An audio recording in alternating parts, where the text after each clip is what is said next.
When did a feeling of, we need to get out of here immediately, save you? Walking through the local woods in Ireland during winter, so it was dark and very cold. I see a guy in a t-shirt and shorts sitting alone in this little stone hut thing. I think it might be used for changing after swimming in the pond. Something about it really freaked me out, so I turned around and ran back to my car. I asked for a guard to go out and do a check to see if he's okay, but the man had moved somewhere in the woods. I hear a week later that a woman walking her dog had been raped the same night. I was getting a beer with a friend, and he brought along his friend. When we left, I felt very drunk, despite only having 2 drinks. They wanted me to come to their hotel, as they were getting ready to go to a concert that night, but I made the excuse that I needed to get home because I think I left my oven on. My beer was 100% tampered with. My vision felt like I was in a tunnel. I got home in an Uber and immediately threw up and continued to do so for the rest of the night. Not my feeling, but whatever. It was at the Goose Fair in Nottingham in the early 2000s. I was there taking pictures for my art course, and my boyfriend at the time fancied himself as a bit of a hard man. Liked to make out as he was trained or whatever. Anyway, after about 20 minutes, he made me leave. Said that shit was about to go down. Huge eye roll. Whatever, dude. Okay, we'll leave. I see in the news the next day that a 14-year-old girl was shot dead there not long after we left. I was riding my bike during a huge storm when I was 10. There was this huge, recently built brick concrete wall right beside the sidewalk where I was using as a racetrack. I was having a good time, and suddenly I felt that, get the fuck out of here, which I did. The next morning, as I passed by the place I was playing previously, the entire wall had collapsed. I made a somewhat late night trip to a convenience store that I knew carried wine. I used to work really odd hours, and sometimes late at night I'd finish my work and want to have a few drinks. As I was getting back to my truck, this young girl asked if I could give her a ride a few blocks back to her home. It was probably a bad idea to judge a book by its cover, but she was pretty young and dressed decently. Didn't act too weird or anything, so I figured, okay. Well, I'm headed back, and we get into a pretty rough part of town, and she says turn left up here. Very dark street. Whatever. I stop, and she says she really appreciated the ride and wanted to do something for me. Asked if she could give me a BJ, and started getting sketched out. Like, she needs to get out now. She gets out and closes the door, and as I drive away, 2 men dressed in dark clothes were just stepping towards the street and stared at me as I drove past. Pretty sure that I would have ended up with a gun in my face. That's what you get for being nice sometimes. Up in the woods, about 2 a.m., having a very large bonfire midwinter. There were probably 7 or 8 feet of snow where it wasn't packed, and my friend and I were the only 2 sober. After about 45 minutes, we both looked at each other at the same time and went, something is wrong. Neither of us could quite explain it because we hadn't seen anything, but we knew there were animals in the woods. Grizzlies, wolves, and bobcats are all known to be there, but generally leave larger groups and fires alone. We managed to convince the roughly 15 drunk guys to head back to the trucks a mile away as a group, knowing at least the sober friend had a gun on her and could use it. We got everyone into vehicles and everyone shipped back to town eventually. When the guys who didn't believe us went back out in the morning to check that everything was cleaned up, and found the tracks of a pack of wolves that had been circling the clearing. Not me, but my mother. She was on a business trip, taking a taxi from the airport, and she noticed the driver wasn't taking the route usually taken, as she had done this multiple times before. She asked him first out of curiosity. Perhaps there was a road closure or something. The guy simply mumbled something and mostly ignored her. Then, it became more apparent that they weren't headed towards the hotel, and instead, away from the center of the city. She got more and more aggressive, eventually demanding he stopped. As he kept ignoring and mumbling something, finally she got loud enough and threatening enough that he did pull over and she got out. She had a cell phone, but smartphones weren't a thing yet. She was able to call a taxi service and get someone else to pick her up. And sure enough, they were headed nowhere near her hotel. Now maybe this guy was hoping he could take an ignorant tourist on a joyride and rack up some high fare. but it sure has the feeling of something far more malicious in the making. We were hiking and geocaching up in northern Michigan, where it's pretty rednecky in spots. We were at a designated trail with a small parking lot off on some weird side road, but we decided to check it out anyway. About 5 minutes into the trail, we noticed a game camera, but there was no ID on it. Game cameras on public land need to have ID info, and we thought that was really strange. We kept walking a bit, but I just didn't feel right about the cameras or walking on this trail, so we turned around and went back to the truck instead of walking the last mile of the trail. When we got to the truck, this beater pulls up with a couple in it. The guy was just a regular redneck, but the girl in his passenger seat 100% had the nods and was struggling to keep her head up. He looked surprised when we walked out of the trail, and they sat in the lot for a second and then left. Pretty sure they weren't looking to go for a hike. My guess is that that was their camera, and they get the notification when people are on the trails so they can break into their cars. It happened to us on a family trip in Kentucky years ago, so maybe I'm just a little suspicious. But we decided no more backwoods hidden nature trails for us. I was at a house party in high school, and things were getting very rowdy. Tons of people just trashing the place, and I just had a bad feeling. Told my friends we should leave, but none of them would listen. I remember going out of my car, and as soon as I got in, the cops pulled up. I ducked down and waited for them to get up to the door and just drove off without them even noticing. Several of my friends spent the night in jail or hiding in the woods that night. I slept in my comfortable bed. In high school, at a very shady friend's house, playing cards in the kitchen, one of the house residents comes running through and out of the back door holding several illegal items. He's followed by the two roommates also carrying evidence. With them, two cops hot on their heels. The cops chase the roommates out of the back door, but one cop stops briefly and tells us all at the table, "Don't move," before heading out the back door. We're all stunned and look around for a couple seconds before all four of us, without a word being spoken, jump up and run out the front door to a neighbor's, where we lay low for like 3 hours until all the noise passes. What just seemed like a bad storm had started. My ex then decided to play with the dog out in the backyard in the rain. I got a weird feeling about how strong the winds were, and despite being called crazy, I told my ex she and the dog needed to go down into the basement for shelter with me. Within 15 minutes, half my roof was gone. Apparently, the storm was derecho, which I'd not even heard of before that. Hey, was this like 10 years ago by chance? We had a line of storms come through Ohio and much of the Midwest that caused several tornadoes, and it moved so fast that they were calling it a land hurricane for a while. The storm line moved at like 80 miles per hour across the entire state with high winds and very strong storms. I'll never forget it because I got caught in it trying to drive to work and thought I was going to die. Tornado sirens were going off. Rain was coming down so hard I couldn't see out of my windows. Wind was pushing the car. The radio was announcing a tornado warning for that county as I was passing by that county sign by the side of the road. Me and some friends were in downtown Vancouver watching Game 7, Stanley Cup Finals, at a pub. Vancouver lost and things on the street got a bit rowdy. My friend wanted to stay and wait for things to calm down, but I just had a bad feeling and said we should hop on the next bus to Kitsilano. On the way over the bridge, I looked back and saw trails of smoke from burning cars coming from the city. A huge riot ensued, and it was absolute anarchy all night. They shut down transit shortly after we arrived home. It was on my first solo road trip to the US when I was around 34. Male, straight. Stayed in a fairly remote Texan campsite and decided to go for a little trek. End up hitting a parking bay. It's about 4 to 5 p.m., nobody else around. Then some guy in his mid-40s rolls up in a van, starts talking. All seemed normal enough until he asks if I want to go for a ride and to smoke with him. Politely declined. Then he said a bug went down my top. Without realizing, I lifted it, and then he commented on having nice chest hair. Said I need to get back to my group and started walking in the opposite direction.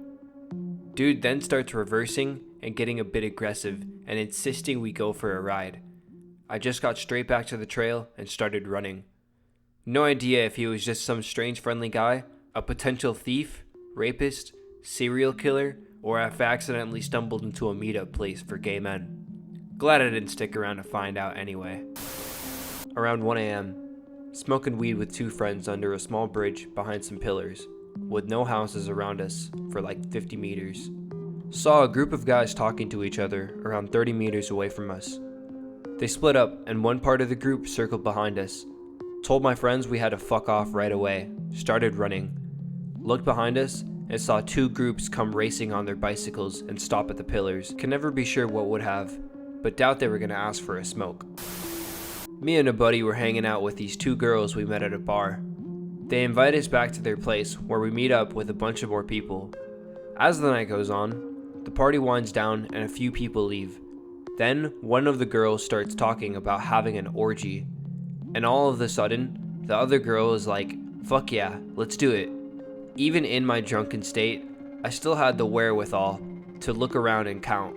At this point in the night, there's 9 guys, including myself, and 2 women. No matter how you divide that up, that's just too many dicks. I decided it was time to go, but my buddy Tim was like, nah man, I'm gonna see how this goes. Tim essentially got excluded from the orgy and got to watch a bunch of dudes jerking off while these 2 chicks went back and forth giving them sloppy, drunk blowjobs until he also left. Lived in a rough place and have been robbed many times before. Usually a bunch of guys asking for spare change, then threatening for your wallet. Anyways, I came out of a club at 2 a.m. or later and I am waiting for a bus in a deserted area with a friend. See a bunch of dodgy looking guys, you could tell we're up to no good. I instantly get the feeling, but rather than run and have them chase me, I walk straight to them with a bit of a crazed look and asked them for spare change. When they said no, I insisted. They left us alone. I'm not a big guy or threatening guy by any means. This was one of my proudest moments more than 20 years ago. This was back in 2019. I was in college and there was a really cute guy in one of my classes. A week or 2 in, we had to work together on a small project, and I was pretty excited about the opportunity to get to know him. Though, I got a really bad vibe from him, but nothing specific that I could put my finger on. I lost all attraction to him and knew that I should keep my distance. He approached me a couple times after the project, but I made sure to be pretty cool/distant, though still polite. A month or 2 later, same semester, our professor, Mr. Baldwin, announced that the guy had been arrested for murdering a girl he had been dating, another student in our college. And apparently, it was an extremely brutal murder. He gave us the number of the detective investigating the case in case we had any info to share. I had passed Amy Bishop, UAH biology professor, on the 3rd floor on her way to the faculty meeting where she executed 3 of our professors. She had always seemed weird and gave me chills. I was on my way out of the building, collected my things on the 1st floor from my previous lecture, and drove home to my apartment. I missed several calls on the short drive. Having missed so many, the first I returned was to my mom, who was hysterical. She just kept saying, "You're alive? You're alive?" I was bemused by what she meant. I said, "Should I not be?" And that's when I learned people had been trying to check on my location due to the shooting happening. Edit. I suppose it didn't save me, as I was not a faculty member, but it's the first thing that came to mind. It was extremely surreal to get home and realize so many people suspected I was dead. When I was a teenager, I was king of leaving a party early that eventually got out of hand. It wasn't because of any premonition or anything, it was just because I was tired. It kind of became a joke. Uh-oh, words just left. We better get out of here before the police show up. And it was just like, no, I just have wrestling practice in the morning. Very recently, there was a stabbing next to my work, and I was about to head to the store where the stabbing happened. Something told me not to, and we found out it was a random stabbing, so it really could have been me. Also, when I went to the Boston Marathon, the year the bombing happened, I was on my way towards the finish line. It was the first time we would have watched from there. My mom and I kept getting distracted on the way, and good thing we did, because we were close and we could see the tents they were setting up for emergencies and saw people freaking out. we realized how lucky we were. A few years ago, I was looking for a desk and found a guy who was selling a decent looking one on Craigslist. Agreed to meet him to buy it. Got to the address he gave me, and it was an empty storefront in a fairly bad neighborhood, with news coverings up all the windows. Noped right the fuck out of there and went home. 6 years ago, I had a photography internship at a newspaper and borrowed my family's camera for it. It was during the monsoons, so one night while riding my motorbike, I decided to stop halfway on my way home to see if I could catch some lightning. I stay far from the city, and I just happened to stop in the middle of nowhere with no streetlights or anything. 3 men on a motorbike passed me. Yes, 3 on 1. I don't take notice until I saw them making a U-turn and pull up where I was. They casually asked me what time it was, which I tell them. This is when I get the feeling that something was off, but I kept my cool. They said thanks, took a U-turn, and seemingly went on their way.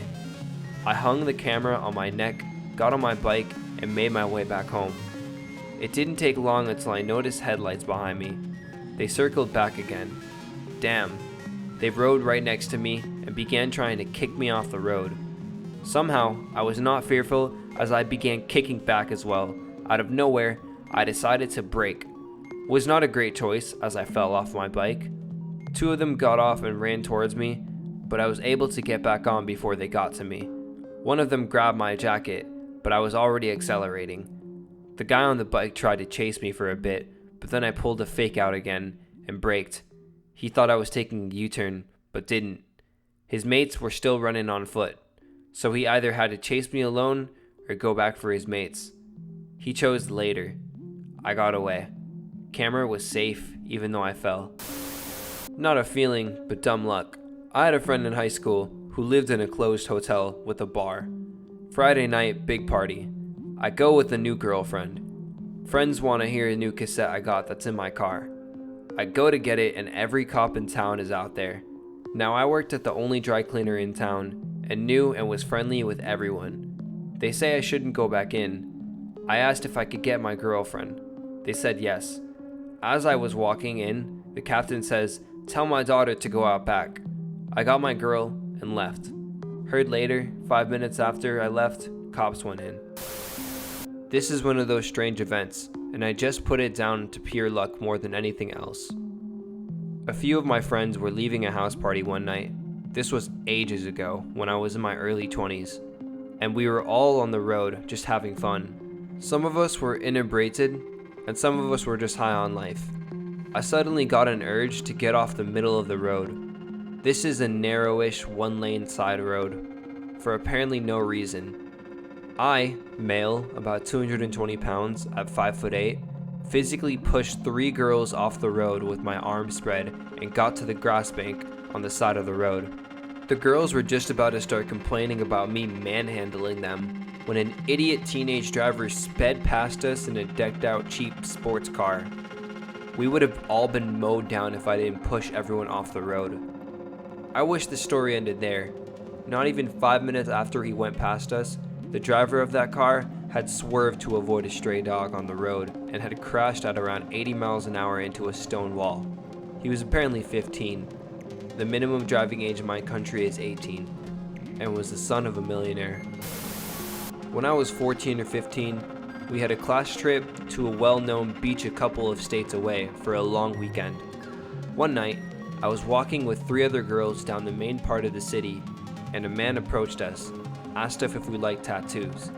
We all said yes, and that we would love to get one, but we weren't old enough. He said, "Oh, we won't worry about that. My guy do tats for anybody, as long as you don't tell on us," and dropped a wink. That's when I started feeling a little leery. He led us down an alley to a little hole in the wall place with a big metal door. When he opened the door, there were about 5 guys in there with no light except for a little red light. My whole being said, "Get the fuck out now." I screamed run, and I ran until I got back to the hotel. I'm ashamed I never even looked for the other girls until the next day. A few days later, our class was shown a newspaper article that showed the guy that approached us, along with several other men. They were arrested in connection with a sex trafficking ring. Our 14 to 15-year-old selves were almost trafficked.